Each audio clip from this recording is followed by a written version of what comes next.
Livro dos Reis, capítulo 4, apenas verso 8, diz assim: Sucedeu também um dia que, indo Eliseu a Sunem, havia ali uma mulher grave, a qual o reteve a comer pão.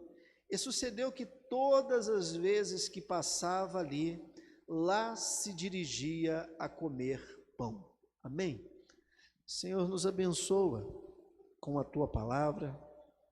Nessa noite fria, que o nosso coração saia aquecido pela Tua palavra, que, Senhor Deus, algo de bom da Tua parte seja derramado, Senhor Deus, sobre o coração de cada um de nós.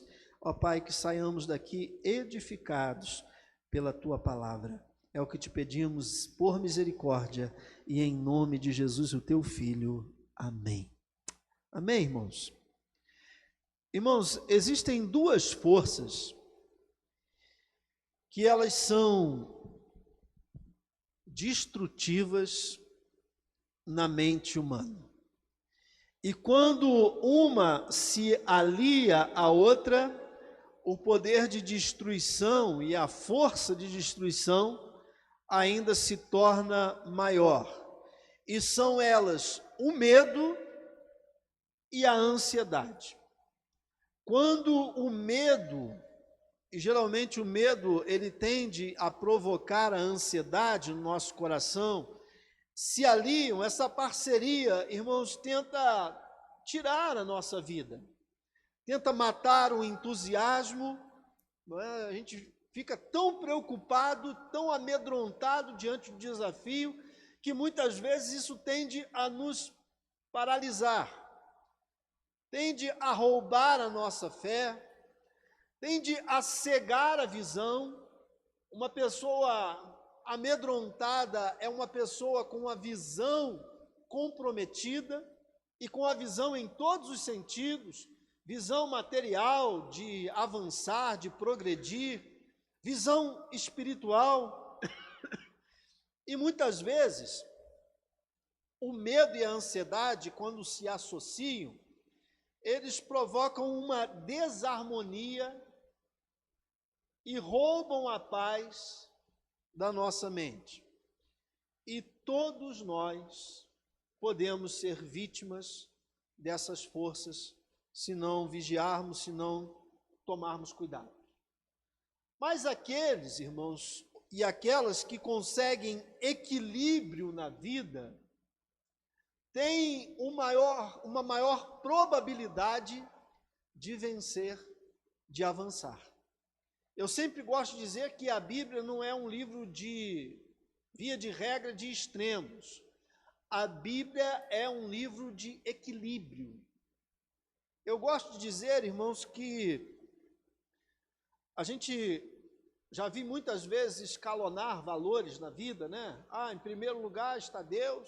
A gente sempre coloca Deus até para ficar bem com a nossa consciência, e nem sempre são a verdade. Aí depois a gente diz, não, depois de Deus, família, depois a igreja, depois trabalho, e eu acho isso irrelevante. Eu confio e creio naquilo que a Bíblia diz. Qual é a escala de valores certa e correta? É Deus em primeiro lugar.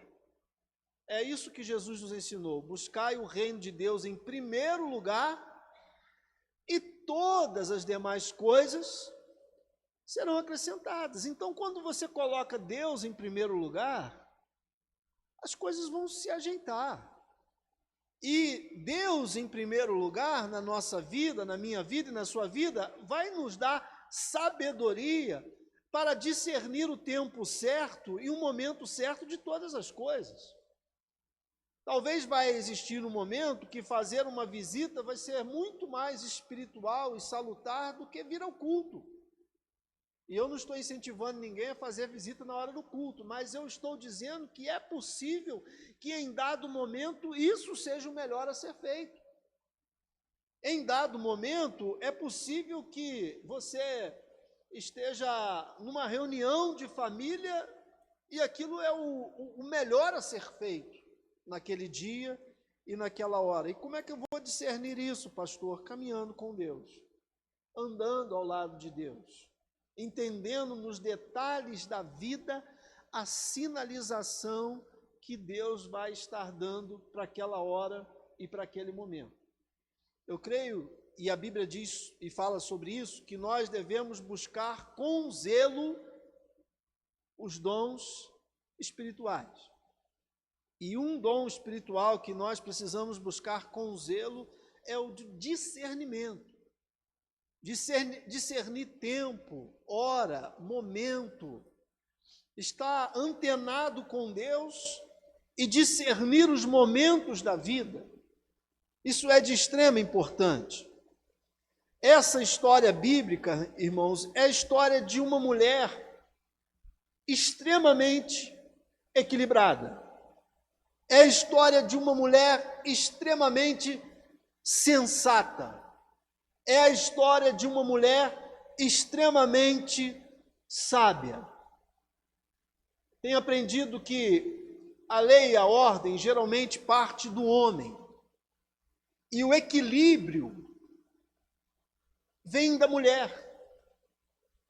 Por isso que a Bíblia vai dizer, em Provérbios 14, que a mulher sábia edifica a sua casa. Ela está ali, muitas vezes não faz muito alarde, mas ela está conduzindo o lar e a família para uma boa direção, para um bom direcionamento, para um lugar de bênção. E essa mulher, irmãos, que é equilibrada, que é sensata, que é sábia, ela tem algumas características extraordinárias que fazem dela essa mulher com esses predicativos, com essas qualificações. O que nós podemos observar na vida dessa mulher para entender que ela é realmente uma mulher que conseguiu chegar num nível de equilíbrio, de conduzir a sua família e o seu lar para uma boa direção? Bom, em primeiro lugar, irmãos, ela era uma mulher generosa. Queridos irmãos, algumas qualidades de um lar vão passar pela vida da mulher. E não é à toa que a Bíblia diz que a mulher sábia edifica a sua casa. Alguns até dizem, né, que se o homem é a cabeça, a mulher então é o pescoço, que faz com que a cabeça gire na direção para a qual precisa girar. Ela abençoa o homem de Deus com o pão, e é claro que para fazer isso ela tinha o consentimento do marido. Mas quem dava o pão era ela. Ela tinha um coração generoso. Não havia naquele tempo, irmãos, como existe nos dias de hoje, uma padaria disponível. Então aquela mulher, ela prepara o pão e abençoa o homem de Deus. Ela tinha o consentimento do marido, mas quem preparou o pão e quem deu o pão para este homem de Deus foi esta mulher. Então a generosidade estava enraizada naquele coração. Mas em segundo lugar, irmãos, ela era uma mulher também com um discernimento espiritual. Lembra que eu falei que é um dom que a gente tem que buscar em Deus? Olha o verso de número 9. Ela disse ao seu marido: eis que tenho observado que este que passa sempre por nós é um santo homem de Deus. Ela conseguiu discernir, irmãos, que Eliseu não era um homem qualquer. Ele não era um andarilho que estava perambulando e buscando tão somente a generosidade de alguém. Não, ela teve o discernimento de saber que Eliseu era um homem de Deus. Quantas vezes, irmãos, tem coisas que nós, homens, não enxergamos e a nossa esposa, que está ao nosso lado, ela enxerga. Quantas vezes, irmãos, tem coisas que a gente não vê e a mulher tem um discernimento de ver e de observar. Ela observou a vida de Eliseu. O texto diz, olha, eis que tenho observado. Não foi somente um olhar e um... eu tive um pressentimento que esse... Não. Ela disse, eu tenho observado. Ela estava atenta e ela observou a vida de Eliseu e viu que Eliseu era digno de confiança. Irmãos, que bênção quando alguém olha para a vida da gente também e de alguma forma percebe que a gente é digno de confiança. A vida de Eliseu falava por ele. E essa mulher percebeu isso porque ela estava observando. E ela não estava observando com maus olhos. Porque às vezes, irmãos, tem pessoas que estão sempre observando, mas para ver se tem alguma coisa errada, se tem algum defeito, se tem alguma mazela. Mas não, ela estava observando e na sua observação ela não vê o mal. Ela vê o que é bom. E ela vê que Eliseu era um santo homem de Deus.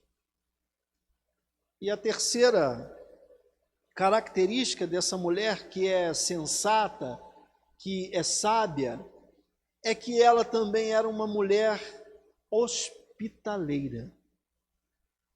E, irmãos, vamos falar a verdade, a hospitalidade também está diretamente ligado à figura da mulher. Não é isso? Se a mulher não quiser que entre em casa, não vai entrar em casa, não é assim? Não? A mulher falar assim, não, está bagunçado e eu não quero que venha, não vai vir. E se tiver bagunçado sempre, não vai vir nunca.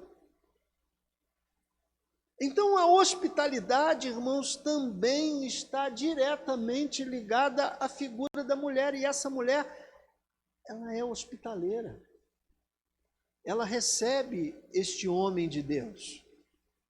E hospitalidade, irmãos, é um dom. Na lista dos dons, um deles é hospitalidade. E a Bíblia diz que alguns, sem saber, hospedaram anjos. Anjos. Nós, petropolitanos, irmãos, via de regra, nós não somos, via de regra, eu sei que toda regra tem muitas exceções, mas nós não somos muito hospitaleiros, irmãos.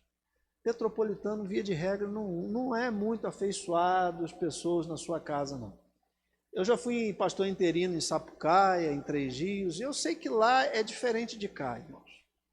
E eu não me excluo disso, não. Né? É diferente, é cultura diferente, é comportamento diferente. Petropolitano é muito caseiro, e caseiro eu e minha família. Mas as mulheres, irmãos, elas são também responsáveis por esse dom que tanto abençoa, que é o da hospitalidade. Em quarto lugar, ela era uma mulher submissa. Porque olha o verso de número 9 e o 10. Ela disse ao seu marido, né, ela não tomou decisão nenhuma sozinha.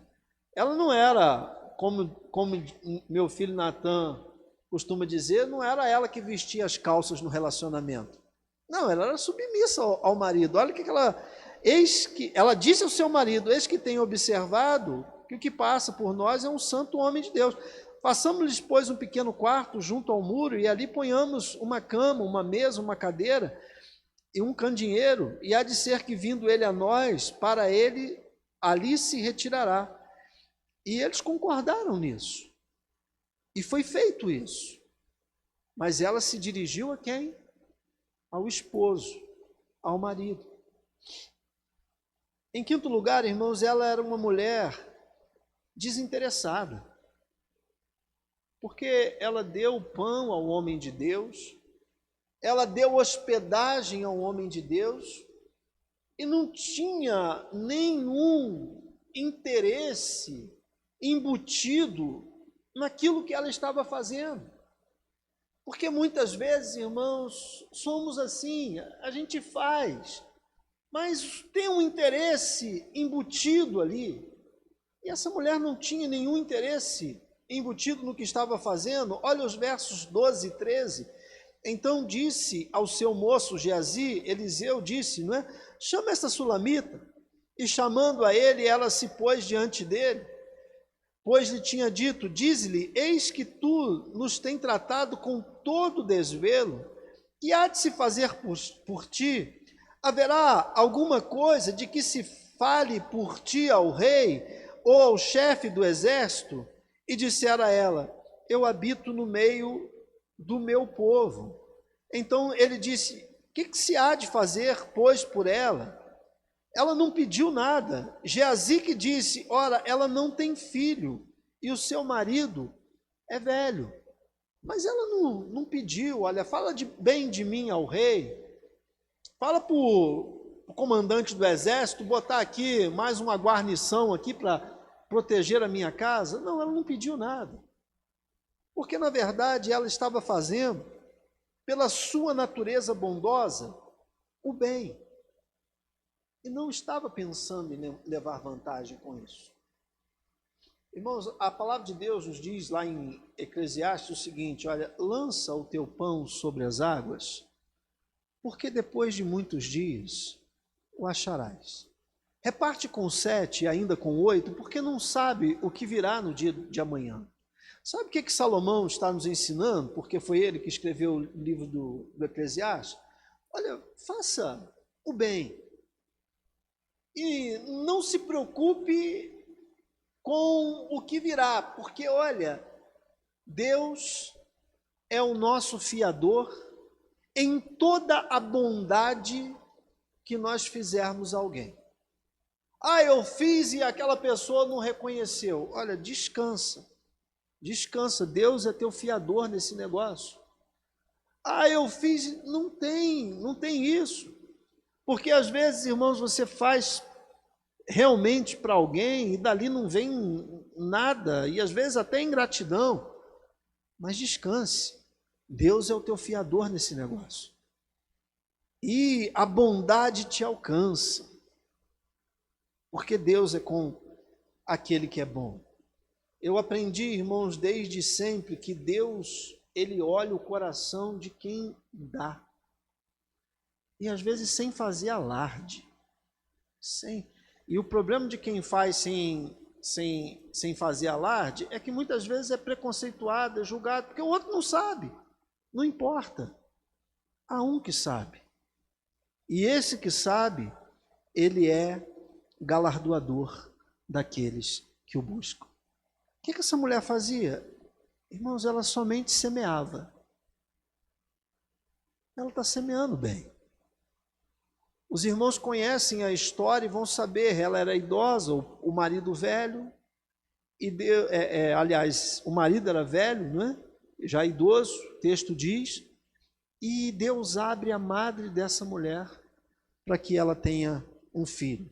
Então, algo extraordinário, irmãos, sempre acontece na vida de alguém que tem um coração bondoso, um coração desinteressado. E agora, algo extremamente abençoador acontece na vida dessa mulher. E por que acontece? Porque ela tem, irmãos, a capacidade de fazer o bem sem olhar a quem. Porque na matemática humana é assim, se eu estou dando, eu tenho menos. Porque eu estou dando aquilo que eu tenho. Mas na matemática de Deus não é assim. Quando eu estou entregando, eu não estou perdendo. Eu estou multiplicando para com Deus. As pessoas mais prósperas que eu conheço, irmãos, são aquelas que têm um coração abençoador. Sabe, tem um coração aberto.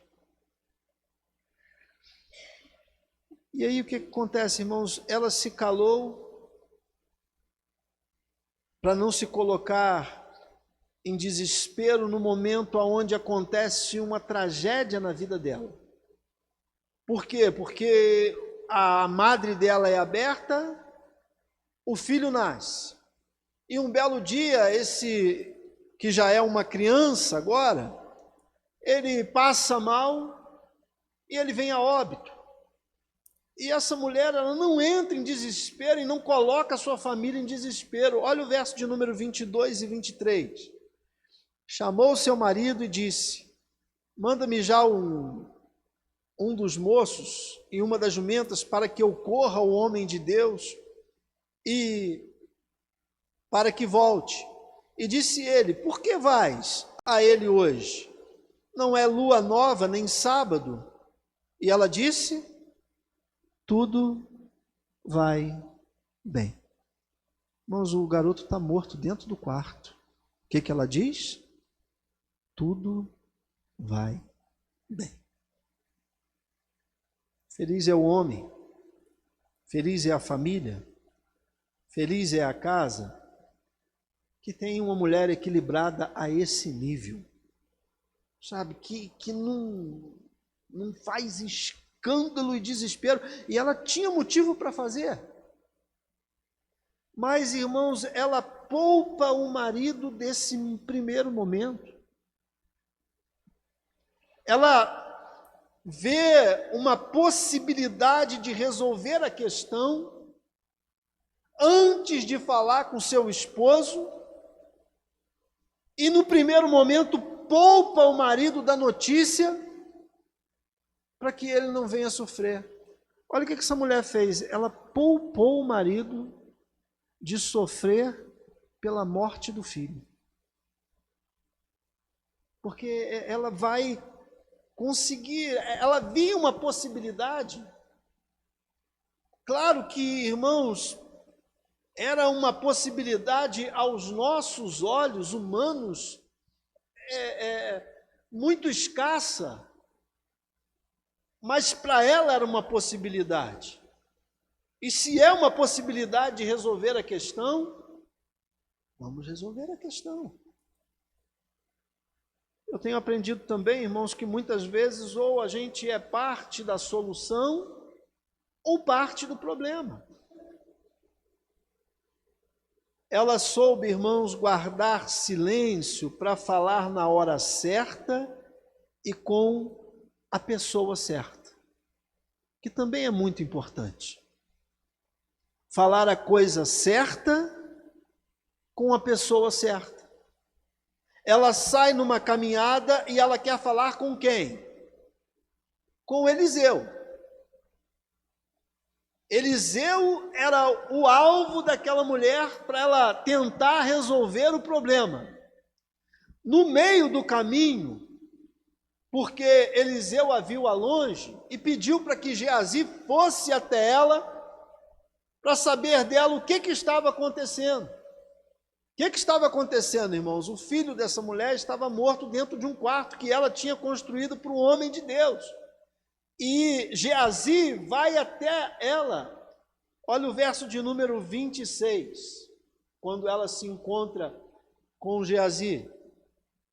Agora, pois, correu-lhe ao encontro e disse-lhe: vai bem contigo? Vai bem com teu marido? Vai bem com teu filho?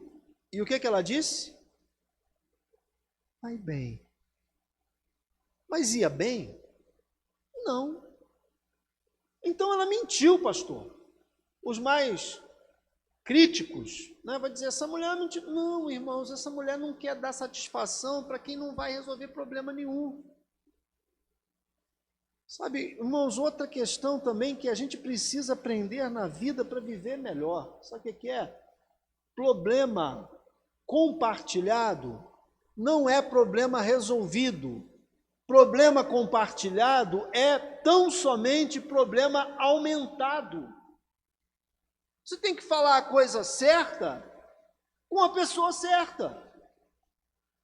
Ela não tinha que falar com Geazi.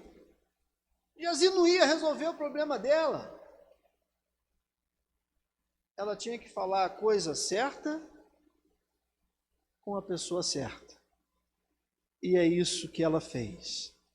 Ela soube desabafar com a pessoa certa. E isso, irmãos, é remédio para a vida.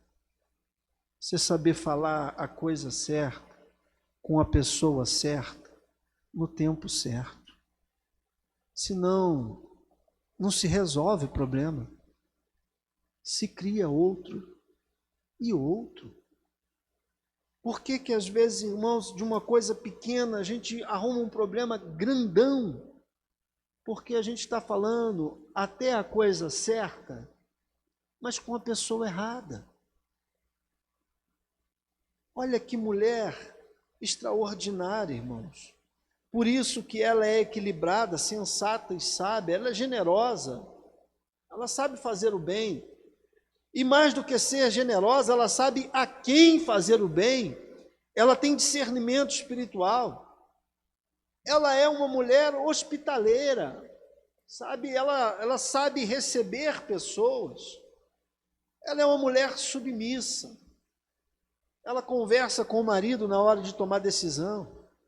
Ela não está, irmãos, querendo tirar vantagem em cima de situação.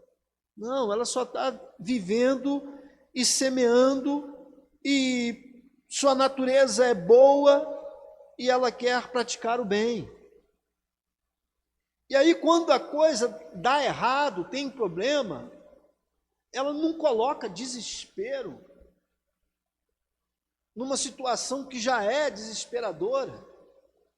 Ela consegue ter equilíbrio, e no equilíbrio que ela tem, ela guarda o silêncio para falar na hora certa com a pessoa certa. Como esta mulher, irmãos, nos ensina. Como nós precisamos, irmãos, olhar para exemplos como esses e buscar em Deus, dia após dia, sabedoria. Amém? Queria te convidar a falar com Deus nesse momento. E é o tipo de palavra, irmãos, para a vida da gente, que às vezes, irmãos, desequilibra, que às vezes não é sensato, que às vezes falta sabedoria. É uma palavra para nós que precisamos buscar dia após dia discernimento espiritual para entender quem é de Deus, quem não é de Deus, para entender que nós temos todos os dias a possibilidade e a bênção de poder ajudar alguém que talvez seja um santo homem de Deus e uma santa mulher de Deus. Então precisamos orar ao Senhor e pedir a Ele que nos ajude a ter essa visão, que nos ajude a ter esse discernimento. Senhor, nós te agradecemos, Senhor Deus, pela vida desta mulher sunamita, que, Pai, só está o exemplo dela e a história dela nesse capítulo de número 4 de 2 Reis, mas que nos ensina tanto, que mostra, Senhor Deus, que é possível o equilíbrio de um lar através da vida de uma mulher que é, Senhor Deus, extremamente sensata, equilibrada, sábia para tomar decisões. cada um de nós, Senhor Deus, possa refletir sobre as decisões que temos tomado na nossa vida, porque, Pai, elas vão revelar muito a respeito da nossa caminhada e da nossa comunhão com o Senhor. Então, Pai, em nome de Jesus, nos ensina, Pai, a ter discernimento. Quando a vida desestabilizar, que possamos, Senhor Deus, buscar no Senhor o equilíbrio e falar a coisa certa, com a pessoa certa e na hora certa. Ó Pai, o esposo desta mulher, ele é, Senhor Deus, um abençoado, porque ele tem dentro da sua casa uma mulher com a capacidade bendita de resolver problemas de difícil resolução. Que o Senhor nos ajude, Pai, a termos esse discernimento. Que o Senhor nos ajude a termos, Senhor Deus, na nossa vida também, a capacidade de resolver problemas que são tão difíceis, Pai, e que às vezes, Senhor Deus, precisa de uma intervenção, de um milagre da mão do Senhor. E nós cremos em milagre, Pai. Nós cremos na Tua boa mão de poder. E por isso, Senhor Deus, nós oramos ao Senhor. E ao final, Senhor Deus, deste nosso culto ao Senhor, eu quero também colocar diante de Ti, Senhor Deus, os queridos irmãos, pelos quais temos orado, Senhor Deus, com frequência, nossa querida irmã Eunice, nossa querida irmã Rosângela, ó Pai, nossa querida irmã Rosane, lá em Macaé, ó Pai, nosso querido irmão